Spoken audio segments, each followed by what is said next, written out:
દહેજનું દૂષણ એ હજી આપણા સમાજમાંથી નેસ્તો નાબૂદ નથી થયું. મૂળ યુપીનો પરિવાર અને વડોદરામાં સ્થાયી થયો હતો આર્થિક સકડામણને પૂરી કરવા માટે. પરંતુ એ જ પરિવારની દીકરીએ એટલે કે પત્નીએ ગળે ફાંસો કહી અને આત્મહત્યા કરી લીધી. એક એન્જિનિયર પતિ, એના પિતા અને એના માતા એટલે કે મૃતકના સાસુ સસરાએ પ્લોટ ખરીદવાના બહાને 2 લાખ રૂપિયાની વારંવાર માંગણી કરી અને આખરે એ પત્ની કંટાળી અને ગળે ફાંસો ખાઈ લીધો. તમામ આરોપીઓને પકડી પોલીસે કાયદેસરની કાર્યવાહી હાથ ધરી છે.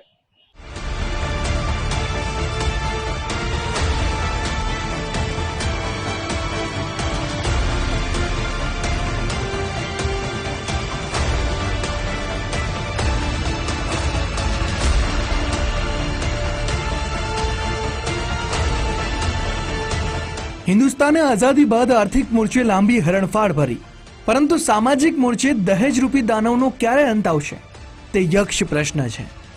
ઉત્તર પ્રદેશ અને બિહારમાં દહેજ માટે સાસરિયા પક્ષ દ્વારા અપાતા અપાર ત્રાસના કારણે અનેક વખત પરિણીતાઓના આપઘાતના કિસ્સા સામે આવે છે. વડોદરાના ઉંડેરામાં રિલાયન્સ ટાઉનશીપમાં 31 વર્ષીય પરિણીતા સીમાના આપઘાતનો ચોંકાવનારો કિસ્સો સામે આવ્યો છે. લગ્નના 3 જ વર્ષના સમયગાળામાં સીમાએ ગળે ફાંસો ખાઈને જીવન ટૂંકાવ્યું.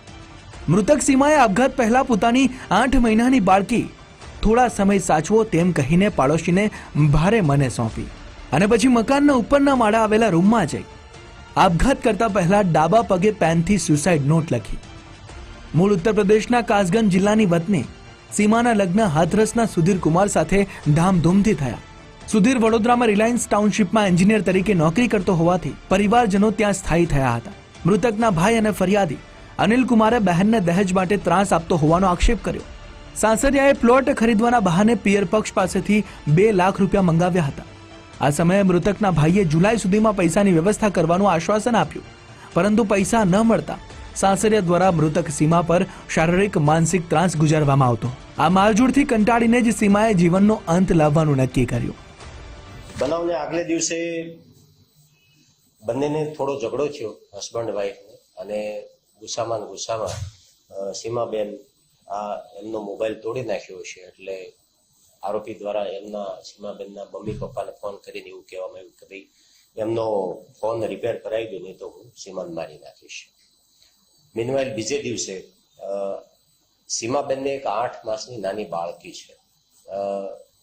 ગ્રાઉન્ડ ફ્લોર અને ફર્સ્ટ ફ્લોર એવી રીતે એમનું રેસિડેન્સ હોય છે. તો ફર્સ્ટ ફ્લોર ઉપર જે એમના નેબર રહેતા હતા ત્યાં એમને નાની બાળકીને 1 વાગ્યાની આસપાસ રસોઈ બનાવી છે. થોડો ટાઈમ એમને સાચવો ત્યાં સુધીમાં રસોઈ બનાવી નાખવી એવું કહીને એમની બાળકીને ત્યાં ઉપર આપી અને નીચે સમગ્ર તૈયારી કરી જ રાખી છે. એટલે એમને આવી અને ગળે ફાંસો ખાઈ લીધો છે.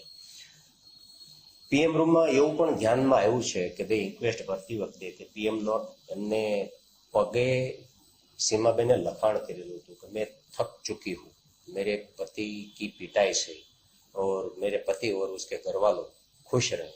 આવું એમને એક ત્યાં એમના પગ ઉપર એમના જાતે પેનથી લખેલું. આટલો એવિડન્સ મળ્યો છે.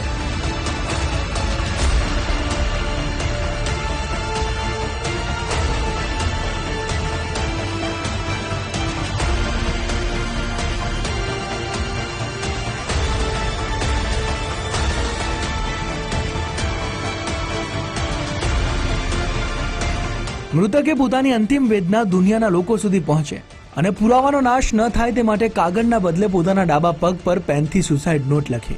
મૃતકે લખ્યું, मैं दुनिया से जा रही हूँ, पति अपने घरवालों को खुश रखे, मैं पिटाई सहन नहीं कर पाई. પરિણીતાના મોતની જાણકારી મળતા જવાહરનગર પોલીસે મૃતકના ભાઈની ફરિયાદના આધારે પતિ સુધીર કુમાર, સાસુ શીલાદેવી અને સસરા અનેક સિંહ વિરુદ્ધ દહેજ અને આત્મહત્યા માટે દુષ્પ્રેરણાનો ગુનો નોંધી ત્રણેયની ધરપકડ કરી આગળની તપાસ હાથ ધરી છે. પિયર પક્ષથી એવો આક્ષેપ છે કે ભાઈ એમને કંઈક 2 લાખ રૂપિયાની જરૂરિયાત હતી. તો મહિનો 1.5 મહિનો એડવાન્સમાં કંઈક કોમ્યુનિકેટ થયું છે. તો એ વખતે મરણ જનાર સીમાબેનના મમ્મી પપ્પા પાસે આ આરોપીએ 2 લાખ રૂપિયાની માંગણી કરી. આપણે ગુનો નોંધ્યો છે BNS ની કલમ 108, 85, 54, 351 અને દહેજ પ્રતિબંધક ધારા 3(7).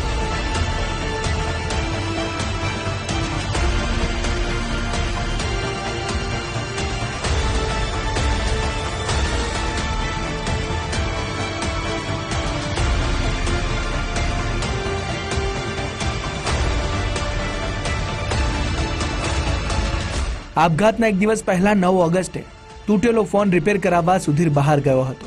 આ સમયે રસોઈનું બહાનું બતાવી પાડોશીને વહાલસોઈ દીકરી સોંપીને સીમાએ પંખા સાથે લટકીને આત્મહત્યા કરી લીધી. વડોદરાની સયાજી હોસ્પિટલ ખાતે મૃતક સીમાનું પોસ્ટમોર્ટમ કરાવવામાં આવ્યું. પ્લોટ ખરીદવાના બહાને 2 લાખ રૂપિયાના દહેજને લઈ વારંવાર મારઝૂડ થતી હોવાની વાત સીમાએ પિયર પક્ષના લોકોને પણ જણાવી હતી. આ ઉપરાંત સુસાઇડ નોટ પણ એક દહેજ ભૂખ્યા દાનવો સામે મહત્વનો પુરાવો બની રહેશે. કેમેરામેન બીકેશ સોલંકી સાથે અલ્પેશ સુથાર, ગુજરાત ફર્સ્ટ, વડોદરા.